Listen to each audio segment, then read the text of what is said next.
But after this, what happens? The third point of our discussion is formation of annual rings. First point is formation of a cambium ring. The second is the activity of the cambium ring. And the third point of our discussion is formation of annual rings. Formation of annual rings. This is very important also. Now, in the geographical locations, we have different climatic conditions, different seasons are there. Particularly in temperate regions, there is seasonal fluctuations are there, different seasons are there. And with the change in geographical location,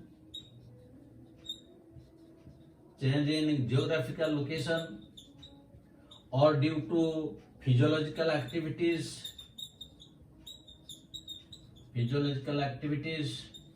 or due to photoperiod,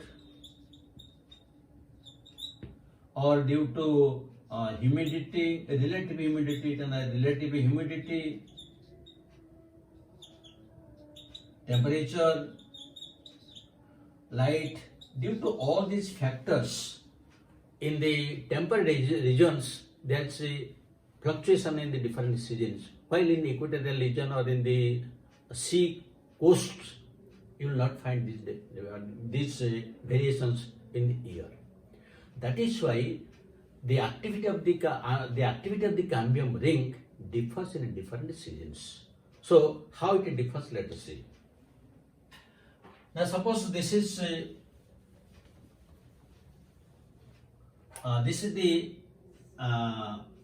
cambium. This is the cambium. Suppose it is spring season. So in spring season, what will happen? In spring season, those which the vessels which will form, they will be quite bigger in size. They are quite bigger in size. They are light in color, and this less density is there. So since it is formed in spring season, this is known as spring wood. But when in autumn, what will happen? So in autumn, the autumn season is not favorable for the growth of the plant body. So here in this season, what will happen? Those which will form the vessels which will form, they are very smaller in size with a narrow lumen, and this is known as autumn wood. This is known as autumn wood. That means this is spring wood, this is autumn wood. So if we will put this together, what will happen? So suppose let us take the spring wood, then the late wood will form. So what will happen? This is the autumn wood, this is the spring wood.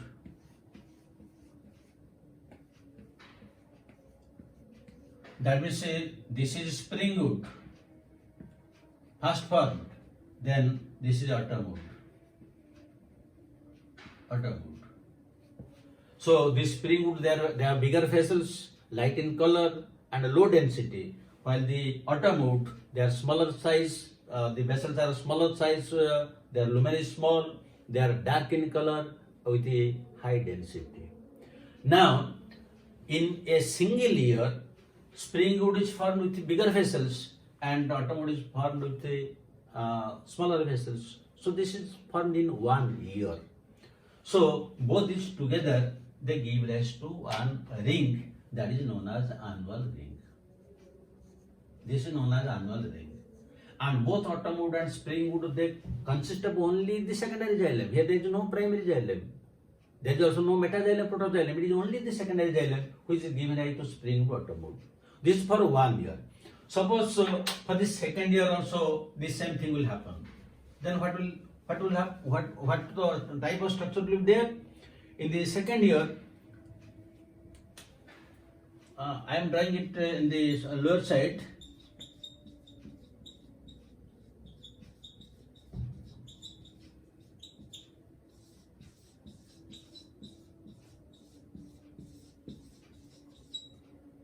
That means again this is autumn wood and this is spring wood. That means this ring was, since this is the cambium and this is the inner side, this is formed in first year and this is the spring wood, this is formed in second year. For the third year, again the cambium will give rise, so that will be pushed toward the inner side. Fourth year likewise. So when if you take a section of the stem after several years, what we will find? We will find that there will be some ring-like structures. These rings are nothing, these are annual rings. Now, the ring which is present on the inner side, this is the first year ring, this is the second year ring, then this is the third year, this is the fourth year, and this is the fifth year.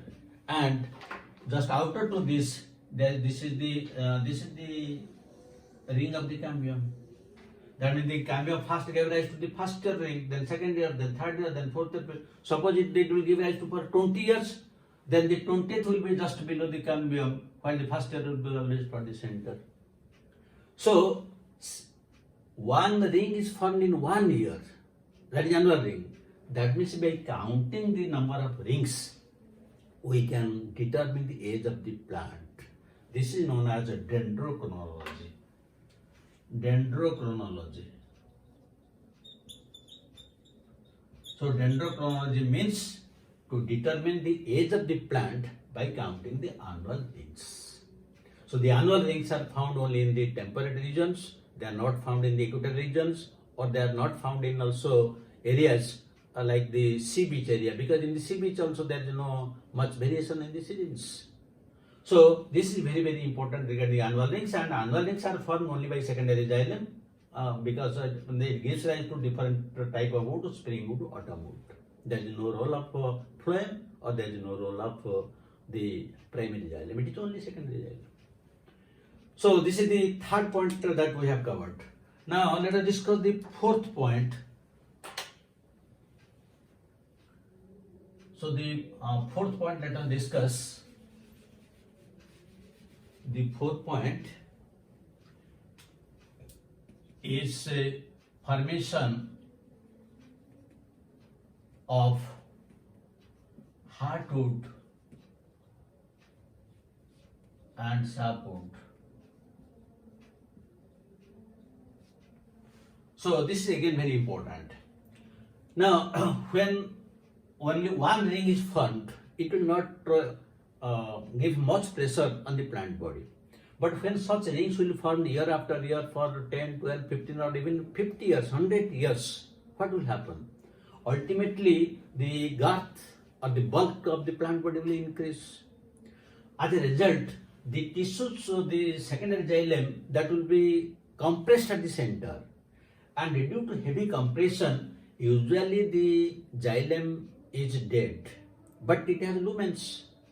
So whether it will be vessels or even it may be tracheids or xylem parenchyma is living, all of them will be compressed. As a result, the central part of this will be very much dark. It will be very much dark, the central part. So in the central part, this is known as heartwood.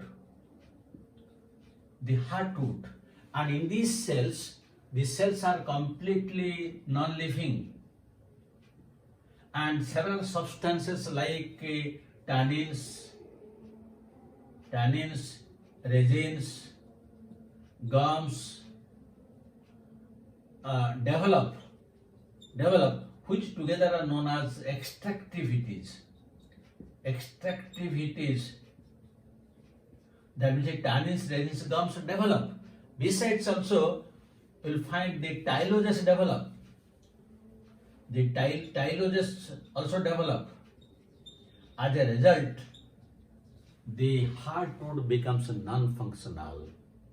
The main function of the xylem is conduction of water and minerals. But when a tyloses are formed and they are very much compressed, that means the walls are joined together, there is no lumen. That means conduction of water and minerals stops.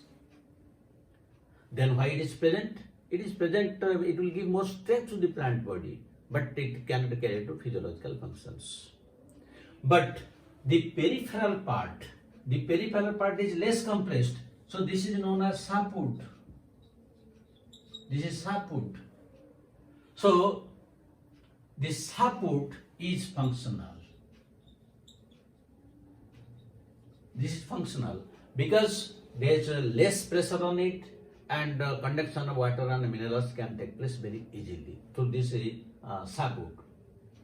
Again, the hardwood, since hardwood is completely dead and non-functional, it is impervious to water. If any furniture is made out of this hardwood, it becomes very much durable. That is why the hardwood is also known as the duramen. While the sapwood is also known as alburnum. Duramen of alburnum or hardwood and sapwood. So this sapwood is functional. This is very important from examination point of view. Now, if a question is asked in a 10 or 20 years plant, the hardwood is absent. That means the plant is heartless. It has no heart. It has no heart means it has no hardwood. Whether the plant will survive or not, it will survive. Because hardwood only gives strength to the plant body, but physiologically it is functionless. There is no conduction of water. Everything takes place in this. So if we will create a hole here, suppose you will create a hole here, then there is no hardwood, but sapwood is present, it will survive. Because only this hardwood is giving strength to the plant body, because the physiological non-functional, while all the physiological functions are carried out by this sapwood. So these are all very important things from the examination point of view. So we have discussed how the ring is formed, then activity of a cambium ring, then we have discussed about the formation of annual rings, how with the seasonal fluctuations, with the change in the temperature, humidity, geographical locations, photo period, there is seasonal fluctuations, and depending on the season, in the spring wood, the vessels become very bigger in size, and in autumn season they become smaller. So both of them combine together to give rise to one ring. You should not think that the spring it is one ring and autumn wood is another ring. Not like that. Both spring wood, autumn wood, they give rise to only one ring. So likewise, by counting the annual rings, we can determine the age of the plant, that is dendrochronology, and then we have discussed the formation of the hardwood and sapwood. When the secondary growth takes place for several years, the secondary xylem is compressed in the center, so that the central area becomes completely dead without any lumen, and it becomes non-functional. There is no conduction of water and minerals, and tannins, resins, gums, all these extractivities develop, and tyloses develop. But the outer part is sapwood, which is functional.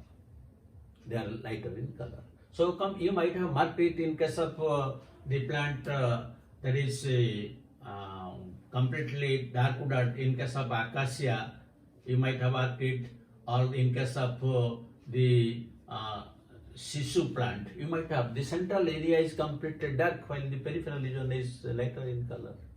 Clear cut. Even in the mango plant also you can see it, but that is the difference is not much more like that of this sesame plant. So this is about the secondary growth in the stellar region. But how it takes place in extrastellar region, that we will discuss in the next video, because there are also so many important things are there. Now let us discuss questions before closing it.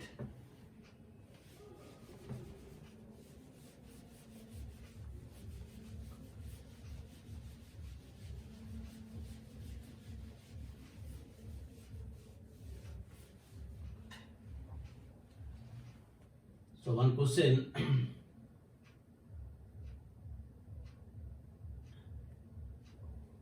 when secondary growth takes place, the early formed secondary xylem is located A choice, just inner to cambium. B choice, just outer to cambium. C choice, towards primary xylem,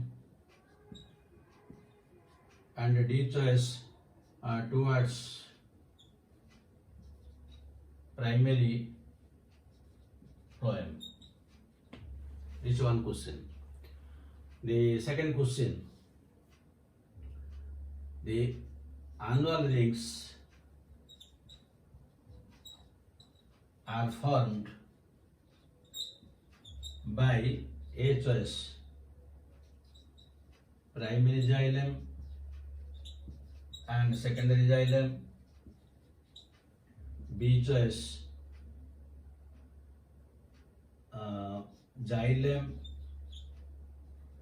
and phloem. Third question, only primary xylem, and D choice is only secondary xylem. So you will be able to answer all these questions because we have discussed all these things through our video. Now I hope your understanding about the secondary growth in the stellar region is very clear, and thank you very much for watching it. God bless you. Have a good day.